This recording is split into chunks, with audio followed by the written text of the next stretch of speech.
What's going on, family, and welcome back to the channel. Alright, you guys, as you can see by the title, that today we're going to go a little bit deeper into anxiety and panic attacks.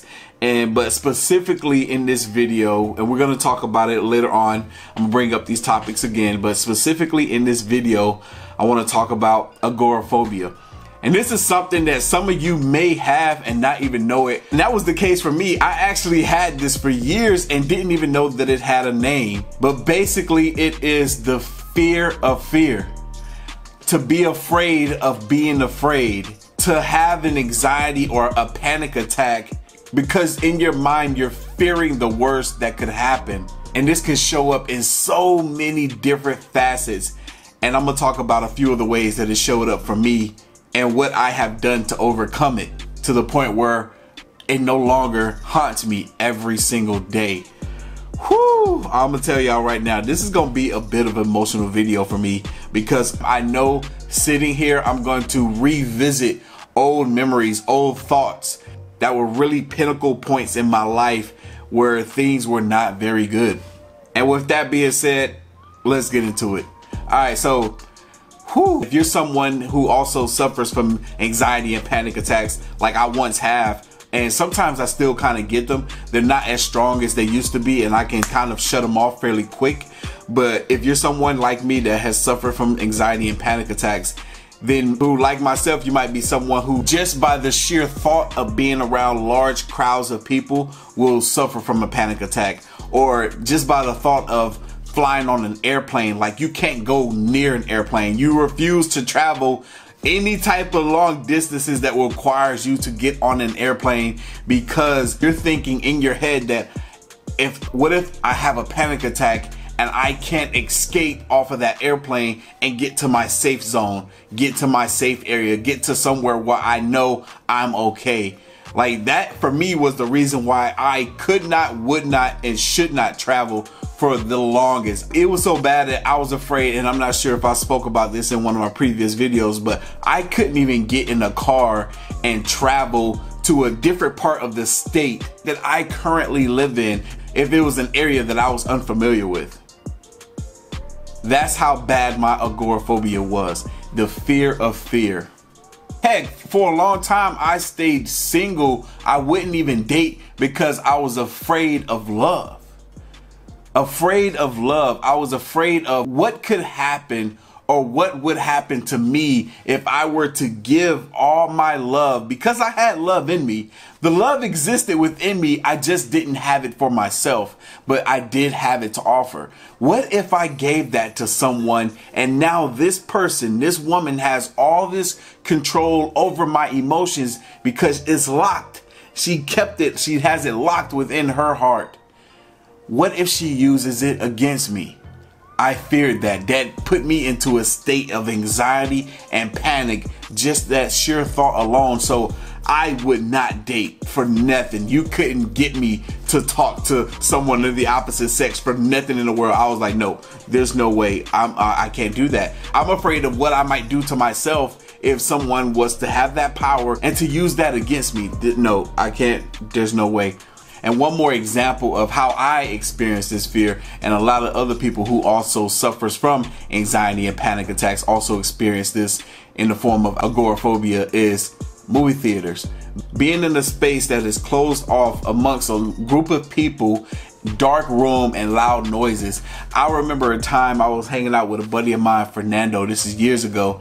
And he might even be watching this video. What up, Fernando? I'm pretty sure you probably remember this too. But him and I was at the movies. We were watching a movie. It had T.I. in it, the rapper T.I. And I can't remember, it might have been called The Traitor or something like that. I don't remember the name of the movie. But I remember being in that movie theater. And before the movie can even start, I could feel the panic attack coming on, to the point where I had to leave the theater because it was so bad. The noises, the dark room, the feeling like I needed to run back home somewhere that I felt safe. The only place on the planet that I felt safe. I felt like I couldn't get there quick enough. And it was because of this fear that I was creating inside of my mind. Some of you might be wondering, well, where does this come from?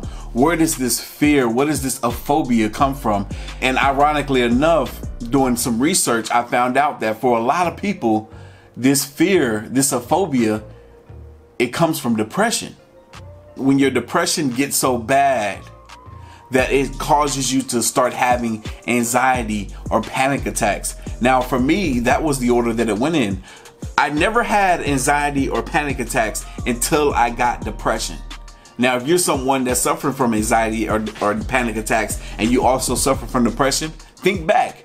Did you have anxiety or panic attacks before you got your depression, or did they come after? I want y'all to comment down below. I'm very curious to hear what you got to say. You know, I read every last comment because this stuff is important. And I honestly, sharing your experiences can also help someone else down below too. So this is a community. Let's talk about this stuff. So within studying this phobia, this agoraphobia, did I realize, wow, hold on.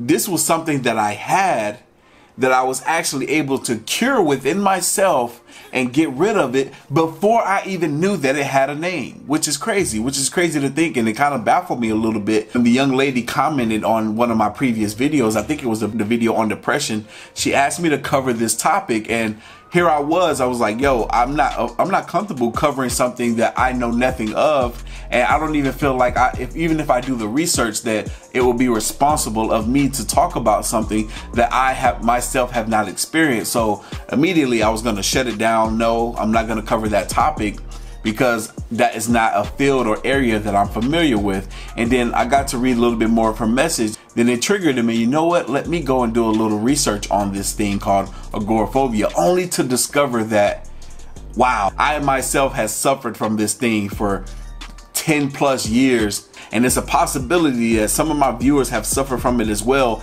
and not even knew they had it. Now here we are suffering from the fear of fear, fearing what could happen as if it's already happened, and because of such, it's causing us to experience panic attacks within those moments. I remember sitting in my chair watching a TV show quite like this, at my chair, at my desk, watching something on my TV screen or on my computer, and I would think about my panic attacks. I would think about the experience of a panic attack, and in that moment, I would have a panic attack. Isn't it crazy? It used to blow my mind. I was like, I would run to my mom, and I was like, Mom, I'm having a panic attack. I'm having a panic attack. And she was like, wow, what you do? What happened? What caused it? I was just thinking about a panic attack, and now I'm having a panic attack. It made me feel crippled by life. And what it does is it rips the joy of life away from you. It makes it hard for you to have experiences that other people take for granted. I'm about to get real emotional. Oh, man. Oh, whew. Even though I don't suffer from them to the extent that I used to once before, it still, even to this day, have ripped away things from me that I will no longer ever be able to enjoy. I have friends that every now and then they'll reach out to me and ask me to hang out with them, go do things like go to a theme park or go to Six Flags. If you know what Six Flags is, Six Flags over Georgia, theme park, ton of roller coasters. It's just a theme park of roller coasters. I can never get on one of those roller coasters ever again. I can never get on any of those roller coasters ever again because of how deeply in my mind I associated panic with getting on one of those rides, because I used to be able to get on a roller coaster, any roller coaster at that park. I didn't care. I would go. I'm like, yo, I don't care. Y'all chicken. I want to ride everything here. I was fine until I started suffering from depression. And then depression led to those anxiety, those panic attacks. And long and behold, later on, I started slipping into agoraphobia.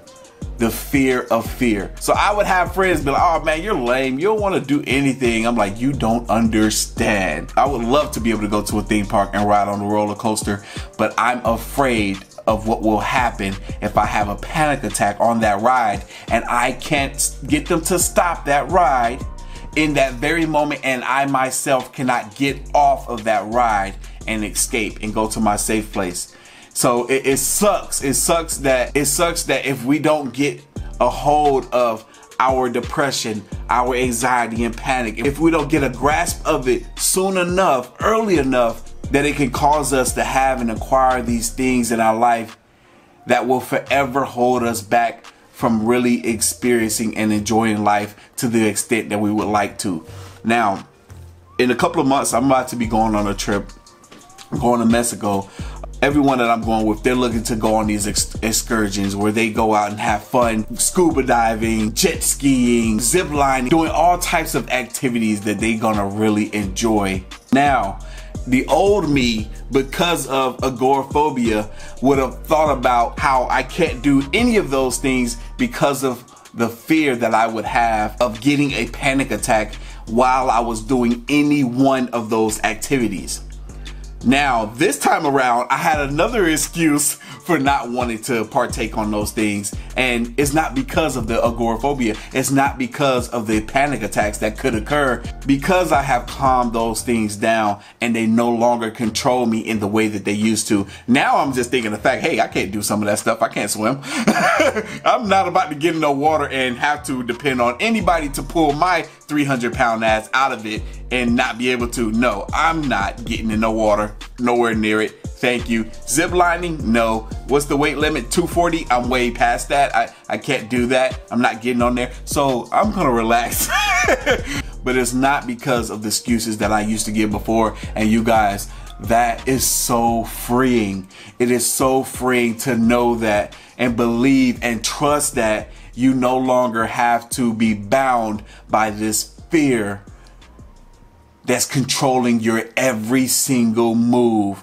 It's the worst thing ever. You guys, I used to just want to crawl into a corner and just sit there and be there for the rest of my life. You will be surprised at just how much this thing controls the little things of your life that you would not think that it will control if you do not get a grasp of it soon enough, early enough, to the point where it no longer exists within your life. Now you guys are probably wondering, well, how do I get control of this so that it doesn't get control of me? It's self-development. It is working on yourself. And I don't want anybody to be delusional and say things like, well, I'm working on myself. But then when you ask them what are they doing, they can't tell you exactly what it is that they're doing, because they're not actually taking the steps to making themselves better. I said it before and I'll say it again, because like I said, some of this information has to be repetitive in order for it to stick, in order for it to become the way that you think. Understand that the things that you've been doing up to now, the information that you know, everything that you've obtained, if you're in these negative states, if you're in these bad states, whether it be depression, anxiety, panic, if they did not come from a chemical or electrical imbalance within the brain, or if they're not hereditary, meaning that they were passed down from a family member, if that is not how you obtain them, then there are ways of completely curing them. And I'm not saying that you can't cure them in those manners either, which there is, but there is ways, there are things that you can do to overcome these struggles within your life. And one is through self-development, really working on yourself, doing the hard things, doing the uncomfortable things, because on the other side of your comfort zone is freedom. Doing the things that are gonna really free you from your self-doubt, from your self-hatred, and really bring you into the place of loving yourself. I was just listening to a TED Talk right before I did this video on a lady that also suffers from agoraphobia, and she talked about how she couldn't get on the metro trains. I will link it down below. I think y'all should definitely check it out. And she talks about some of the things that she does to help combat some of her triggers. Because what you will understand as these things progress and get worse is that certain things trigger you. Certain thoughts trigger you, certain smells may trigger you, certain tastes may trigger you. All of that was happening to me. All of those things triggered me. But magically and surprisingly, when I began to work on developing a healthier mindset, that I began to strengthen enough within me to the point where now I have control over my mind and what's happening on the inside. And one person that I was studying a great deal when I was having a lot of panic attacks was Mel Robbins. No relation to Tony Robbins. Mel Robbins. She's someone else who's also suffered from panic and anxiety attacks, and she goes really in depth on what she has done, and she has helped hundreds of thousands of people be able to understand and even cure their own panic attacks within them. And she most certainly did it for me. If it wasn't for her, I may still be suffering from panic attacks to this day. So I highly suggest y'all check her out. She's on YouTube. She got books, Mel Robbins.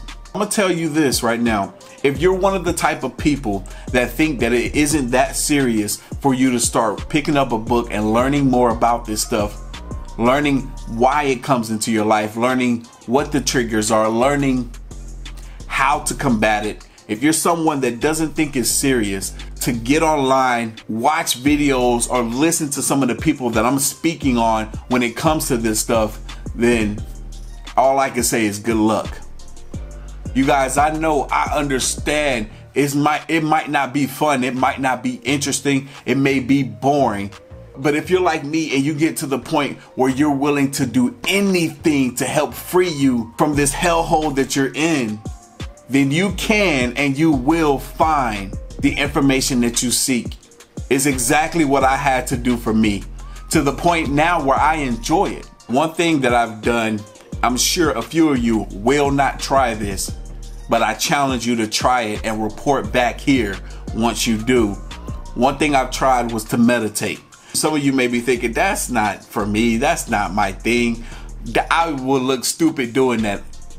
How can you look stupid sitting there in silence with your eyes closed? You do the same thing lying down on the bed. Just sit there in silence with your eyes closed and breathe. Now, I can hear some of you right now saying, well, I've tried that before, but I can't focus. I just have all these thoughts just running in my head, running in my mind, and I can't shut them off. I can't quiet the noise. Well, guess what? After doing a little bit more research on meditation, I've discovered that's exactly what you're supposed to let happen. It's not a moment for you to just sit there and try to quiet the noise. You're supposed to sit there and let all of it hit you. Because for me, when I do it, and I did it this morning, I woke up, sat at the foot of my bed. I always plan to meditate for about 5 to 10 minutes, but it always ends up lasting 20 to 30 minutes, which is a good thing. But what happens every single time is I have an idea that comes from this direction, this direction, this direction, that direction. It's like 5 to 10, 20, 30 ideas or thoughts, good or bad, all just running at me at the same time. But now that I understand meditation a little bit better, when those thoughts are coming at me, I have a smile on my face. And because what is happening, when those thoughts hit, they're coming at me with emotion. Those thoughts aren't coming out of nowhere. Those thoughts have emotions attached to them. So what I do is, in that moment while I'm sitting there, no matter what the thought is, it could be something that I'm not even supposed to be focusing on, but no matter what the thought is, I will sit there and I will just focus on that thought and all the emotion that comes with it. And then it'll be like I'm trying to tell the story of that thought from beginning to end. And when I get to the end of it, it's like I send it back out, and then the next thought, boom, comes right away. And I do the same thing with that thought. It's like it comes in and I send it out. And that's what you're supposed to do with meditation. When those thoughts come in, you know where they come from. You guide them. You direct them. That's what's happening when you meditate. That's what's supposed to be happening when you meditate. Now the beauty about that is when you get up and you go about your day, when those thoughts and ideas come to your head, you've already thought about them. Majority of those thoughts, you've already thought about them. So now they do not dictate your actions. Because what happens without meditation? Without meditation, those negative thoughts, those bad ideas, whatever they may be, when they come into our mental space, we act on them. Good or bad, mostly bad, good or bad, we act on them. So we make bad judgments throughout our day. But when you get an opportunity to sit down and meditate, it lets you gain control over those emotions so that when they come and show up later on, you don't have to act on them. You'll have a better, clearer state of mind. Because what you're doing in that moment when you're sitting down is you're becoming closer to you. You're becoming more at peace with yourself, and you're getting closer to your real, true, authentic self. Because you're going within, and it's allowing you to experience the best of without. So I challenge you guys to just try it.